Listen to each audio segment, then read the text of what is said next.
In physical therapy, the goals that I set for my patients are always patient-centered. And when we're teaching, the goals I'm setting for my instruction are always student-centered. So the game of Survivor is very different from that. Whereas my profession is very giving and it's about other people.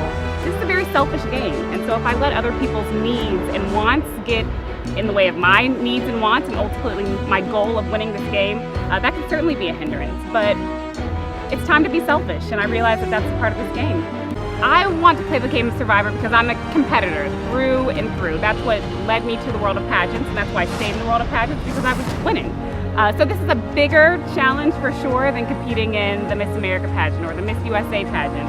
But any opportunity for me to show someone that I'm tougher than you, I'm stronger than you, I'm smarter than you, I can kick your ass, I'm all for it. I'm fortunate to be a part of the Healer Tribe. We're in high spirits, and we know that first and foremost, we can communicate. And as long as we do that in camp life, everything runs smoothly. Today felt like vacation. I mean, I felt like I was just with a bunch of friends in Fiji for a couple of days, just kind of having a good time, which is a nice vibe to have. I mean, we certainly have our days where we work hard and have to build shelter and have to go kick ass in challenges, but it's nice to have the downtime in between and really just bond as a group. I can only imagine what our morale would be like if we had lost a challenge. Like, we'd be mad at each other, and we'd be pointing fingers and all of that. And so it is nice that at this point in time, we've not had to face tribal council. So we've not had to get ugly with one another. We haven't lost a challenge, so we've not had to point those fingers. So it's nice to be in the position we've been in, to have back-to-back challenge wins. It'll be interesting to see when that changes, but I'm hoping for now that we just keep that winning streak going and keep our morale high moving forward. Joe had some issue with the way we had cooked the patatas, not how he wanted them at home, and if it's not cooked to his liking, he'll chuck it in the woods instead of offering it to somebody else to eat. And so that can be a bit off-putting when truly food is scarce. I think those little idiosyncrasies of his will start to really wear on us, for sure. And already I think it's starting to wear on Warwick just a little bit. It's terrifying, and it's, you know it's the luck of the draw when you've got to draw a buff from a random bowl full of buffs, but still it just feels like I don't want to draw the wrong buff for myself, but at the same time you don't know what you're drawing. So at the end of the day, you just have to kind of hold your breath, reach in and grab your fate, and that's what happened. The swap worked out really well for me. We have 3 of the strongest men, and then you have Ashley, who I know is a super strong swimmer, so I think that we are in a great situation. Physically, I don't think there's any reason we shouldn't dominate.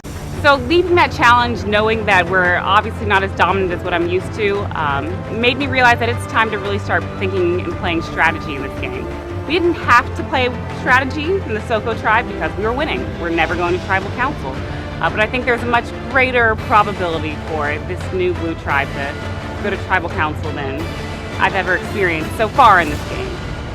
Right now we've got 2 heroes. We have Alan and Ashley, 2 healers, me and Joe, and then we've got, I think, the strongest of all the hustlers in Devin in the middle. Thank you for being so welcoming.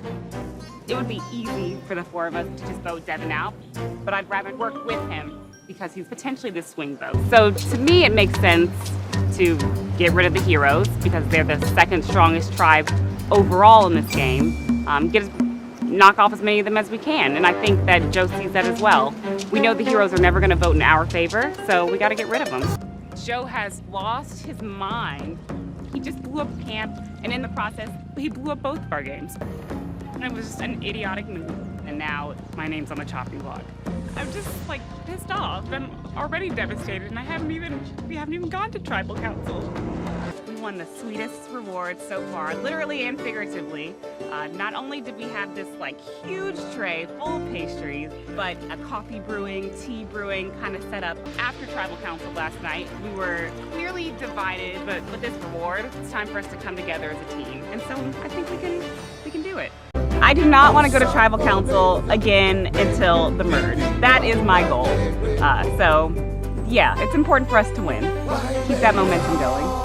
So the first place tribe was very difficult to watch. I mean, they got 10 pizzas, which not only have carbs, it's got protein, and then they had the soft drinks. So I'm sure they had a great day back at camp. But after losing first place, really splitting one of those tiny pizzas between the 4 of us would have probably been equally as painful. So it's hard to know that there are other tribes out there getting the sustenance that they need, knowing that we're faced we are truly faced with starvation, and we're approaching that. I'm absolutely nervous for the next community challenge because we could have zero energy. And so I guess just hope and pray and wish that Jeff doesn't make us suffer for too long before we go to our next challenge. Ashley brought up the idea of getting rid of Joe. I mean, I trust Joe to the point that he'll use me as an advantage for himself in this game.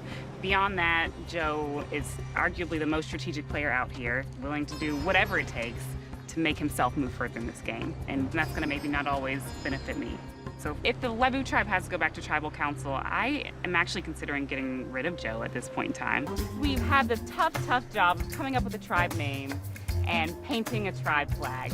So what we decided was to come up with a name that sort of incorporated all three tribe names. So we came up with Solewa, so we've got part of Soko, part of Lebu, and then part of the Yawa, all in one big name together. Winning individual immunity is kind of like a double-edged sword, because on one hand it's great that I'm not going home tonight, but I think now people know that, hey, if there's another balance challenge, Desi may be the one to take it, and I think it puts sort of an automatic target on my back.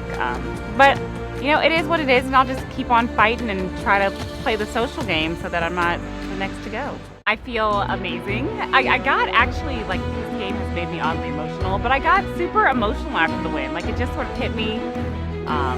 First of all, I didn't know that I could survive 19 days period, like, on an island without a mirror and without real food. So to win the first immunity, I just, like, I've watched it on TV and thought how awesome it would feel to have this necklace around my neck, but I never really felt like I was capable of winning. So it was just kind of like all these emotions rushed in at once, and I had to hold back tears because I didn't want to be that like blabbering chick on Survivor, but it's a good feeling to not be the first person going home post-merge, for sure, and good bragging rights to go home and say, hey, I won individual immunity on Survivor. Cole winning certainly caused a few problems. He had a huge target on his back. But I was hoping still that votes would be thrown in his direction as opposed to my direction. So with Cole being in the fire, I felt like I was safe. When Cole won, that all changed. I got no protection tonight at all, except the hope that somebody's being truthful and going to vote with the healers. Joe just caused another blow at camp. It's certainly unsettling. I hope he knows what he's doing, because I realize there is a target on my back. But Joe's instincts have worked well up to this point, so this could either work out really well for me or really badly for me. It didn't go as I had hoped or planned. It's truly heartbreaking. And I'm certainly not used to losing. It's not part of what I typically do, but I guess in this game, I wasn't part of anybody's plan moving forward. So I have to just realize that it's part of the game and somebody has to go home. And I don't think I have anything else to say.